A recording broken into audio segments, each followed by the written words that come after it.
Hoje vou-vos ensinar como é que vocês acham a expressão algébrica de uma função afim quando têm apenas um gráfico, como está a ver-se aqui na imagem.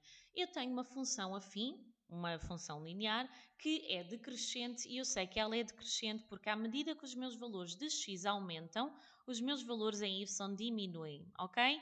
E tenho apenas dois pontos. Tenho o ponto 0,6 e tenho o ponto 2,0. Então pronto, se eu quero achar a expressão algébrica de uma função afim, o que eu devo fazer é primeiro escrever a fórmula geral da expressão algébrica. Y, que é o mesmo que dizer f de x, é igual a m de x mais b, onde m é o declive e b é a ordenada na origem. E já escrevi aqui os pontos que eu tenho. Os pontos, as coordenadas cartesianas dos pontos são sempre dadas, primeiro x e depois y. Portanto, eu tenho o ponto 0, 6, que é o mesmo que dizer a função quando x é igual a 0 é igual a 6. Reparem, quando x é igual a 0 tenho 6, logo é o ponto 0, 6. E tenho o ponto 2, 0, que é o mesmo que dizer que a função quando x é igual a 2 é igual a 0. Ou seja, vamos olhar outra vez, quando x é igual a 2, o y é igual a 0. Para eu calcular o declive, eu preciso então de usar estes dois pontos, porque o meu declive é a variação dos valores de y a dividir pela variação dos valores de x.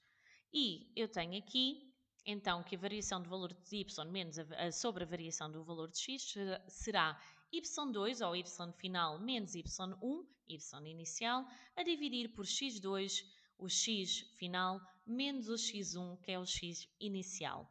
Como é que eu decido quais são os valores iniciais e finais? Ora, olho novamente para a minha função e sei que, à medida que x aumenta, eu tenho a minha função variar, não é? Então, quando o x é mais baixo, neste caso 0, eu tenho o ponto 0,6. Então, este vai ser o meu ponto inicial, o meu valor inicial. E depois, à medida que o meu ponto aumenta, o meu x aumenta, eu alcanço outro ponto, que neste caso é o 2,0. Então, este será o meu x final, ok? Então, pronto, são estes os valores que eu vou achar para o declive. B, tal como eu já disse há bocado, é a ordenada na origem, ou seja, é o valor para o qual o gráfico ou a linha da função interseta o eixo das ordenadas, ou seja, o eixo dos y ou o eixo vertical. Vamos calcular então m.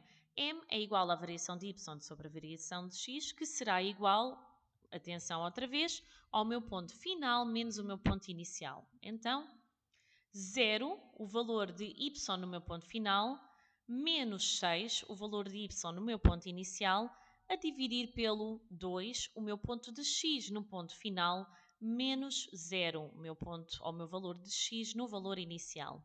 Isto dá 0 menos 6, que é igual a menos 6, 2 menos 0, que é igual a 2. Então, eu fico com menos 6 sobre 2, que é igual a menos 3. Neste momento, a minha expressão algébrica está y é igual a menos 3x mais b. Já substituí aqui o menos 3 por a m, ou o m por menos 3, que é o meu declive. Agora só tenho que achar o valor de b. Para achar o valor de b, eu posso tanto usar o ponto 0,6 ou o 2,0, tanto faz. A única coisa que eu tenho que fazer é, se eu decido pelo primeiro ponto, então eu tenho que utilizar ou substituir o y da minha expressão pelo 6 e o x pelo 0. Se eu decidisse o segundo ponto, então o y teria de ser o 0 e o x teria de ser o 2. Ou seja, eu não posso misturar os valores dos pontos. O ponto que eu decido é o ponto e as coordenadas que eu vou usar para x e y. Então, eu tenho que y é igual a menos 3x mais b e vou substituir os valores de x e de y. Ou seja, 6, decidi usar o primeiro ponto, é igual a menos 3 vezes 0. Porquê? Porque x é igual a 0 mais b. 6 igual a 0 mais b, logo b é igual a 6. Então, a minha expressão y é igual a m de x mais b pode ser substituída por y igual a menos 3x mais 6. Ou seja, para eu dar a expressão algébrica, tudo o que eu tenho que fazer é substituir os valores de m e b pelos seus valores desta função. O declive é menos 3, então fica menos 3x. O valor de b é 6, então fica, fica 6.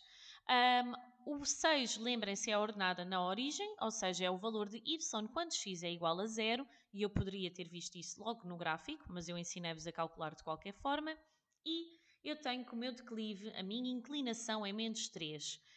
onde o menos mostra que a minha função é decrescente. Se a minha função fosse crescente, então eu tinha um declive positivo. E pronto, tem aqui informações se quiserem saber mais sobre o que é que eu faço, tanto em termos de vídeos em português como em inglês. Eu vou pôr os links na descrição e eu vou postando mais vídeos ou com matéria ou com exercícios consoante o que é que os meus alunos vão precisando nas minhas aulas, está bem? Até ao meu próximo vídeo. Adeus!